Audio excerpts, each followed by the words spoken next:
UFC 271, Whittaker versus Adesanya, number 2. I'm Chris from Equity Sports Analytics, and I'm back. I am back for 2022 for all the cards. Starting now, we're going to be consistent with our videos. We had a move, we had a bunch of things going on with the website, but now we are going to be online every week for each card. 2021 resulted in a positive 51.3 units in MMA. Our last video, we had Derek Lewis in the main event over Chris Dawkins. We went 3-0 on that last video, making our clients 4.8 units. Let's do this again for UFC 271.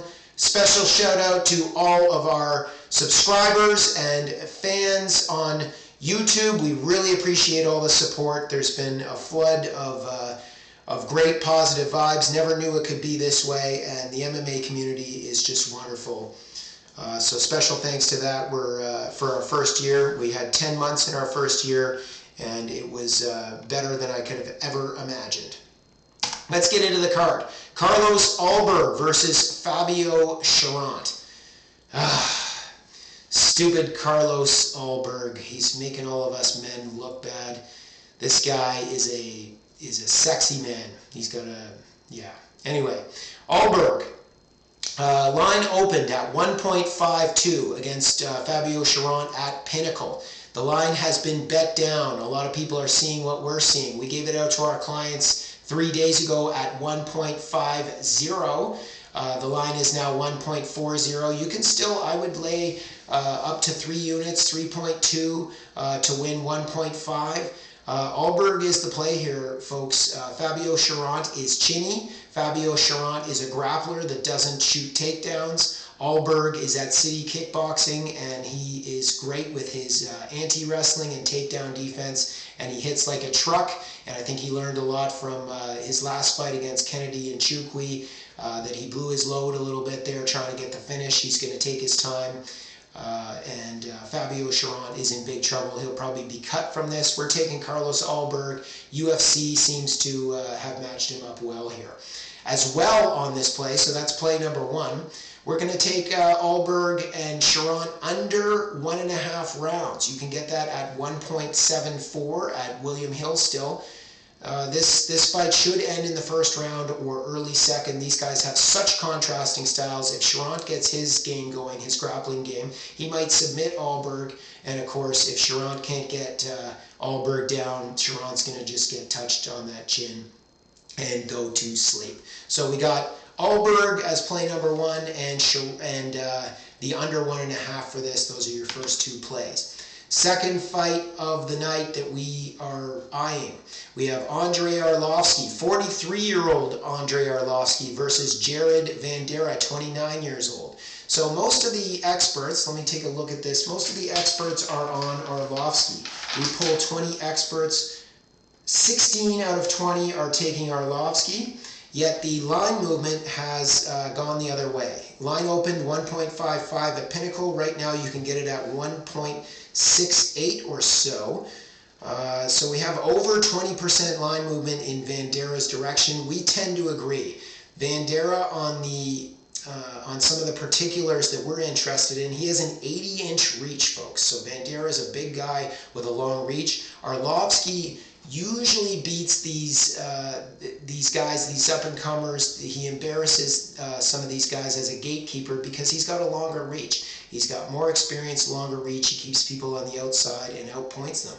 Well, this is not going to be one of those fights, and I think a lot of people are treating Vanderaa like he's some other jabroni that Arlovski beats up. Vandera's got a 3-inch reach advantage. Vanderaa is undervalued because most of the time he just gets grappled to death by grapplers like Romanov in his last fight. Arlovski's not going to be shooting any takedowns. He's not going to be grappling. We'd go as far to say as the wrong person's favored here. Vanderaa should be favored. You can get him at a bargain at most outlets between 2.25, 2.3, Bet365 has him at. So take Vanderaa. He's our dog of the week. We're putting 1.5 units to win 1.95 units. We're getting him at 2.3 at Bet365. He is the play. He should be favored. And Arlovski's 43. One more note, I'm 43. I know how being 43 feels. I just feel generally uncomfortable all the time. I sweat too much, my back hurts, my body hurts. I'm in shape. I mean, he's in much better shape than I am, but 43 is a universal age. Everybody knows how that feels when they're at that age. Jared Vanderaa has a huge advantage, being 29 years old, bigger reach, more durable. Arlovski is 80% of the public's play for the experts, but we're going head to head with that. Next fight, we have Tai Tuivasa against Derek Lewis.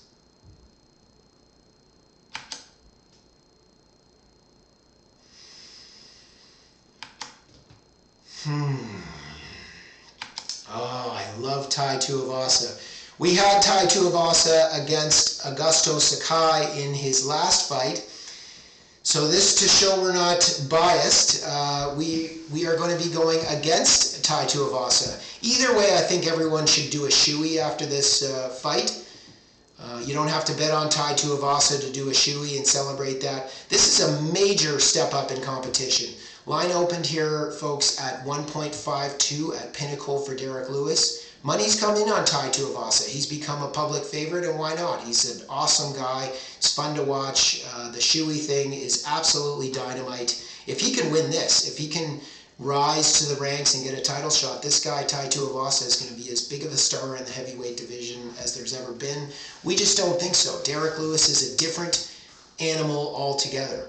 Again, the reach here. This is the theme of our show here. The reach for Derek Lewis is 79 inches. Tai Tuivasa is 75. Really, the only people who can embarrass Derek Lewis, we had Cyril Gahn, who has an 81-inch reach, so he had 2 inches on Derek Lewis. He can keep Derek Lewis to the outside.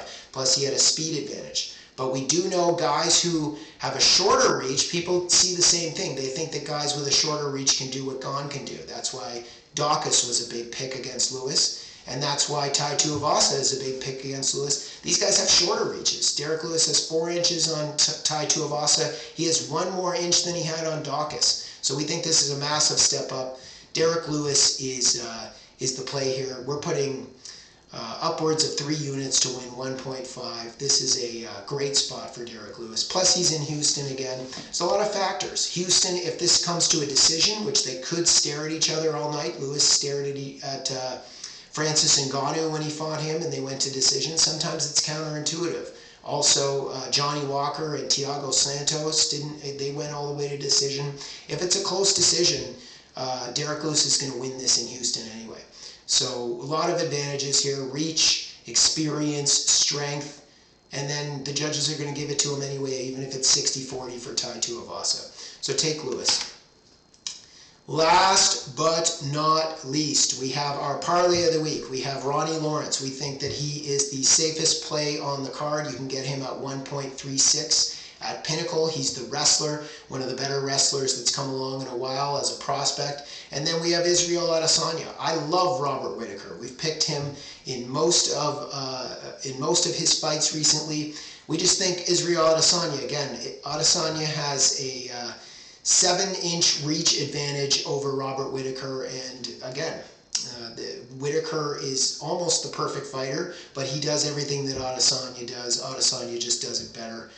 Adesanya's got a freakish reach. He's got freakish intelligence and takedown defense. He understands how to win these types of giant fights. Make no mistake, on these pay-per-views, some guys this can get in their head. The lights are too big. People get nervous. Adesanya has been there, done that. Unless he doesn't take this fight at all seriously, if he comes anywhere between 80% plus of what he's capable of, he's just going to take care of Robert Whittaker, even if Whittaker has the fight of his life. I hate to say it. Robert Whittaker is one of the best fighters on earth. Israel Adesanya is one of the best fighters ever. So that's what we're dealing with. Make those unit sizes. Keep them small, folks. That's the main advice we give you. This is a long-term war. So far this year, we're down 11 units plus, just over 11 units. We expect to be up 50, 60, 70 units for UFC this year, but we go small. No one week, no one bet is worth very much. We started off last year a little bit down as well. We expect to come back. You just want to maintain Don't chase your bets. You want to maintain level betting, keep your head, and everything will be fine if you're disciplined. And always remember that friends don't let friends gamble without math. We'll see you next week.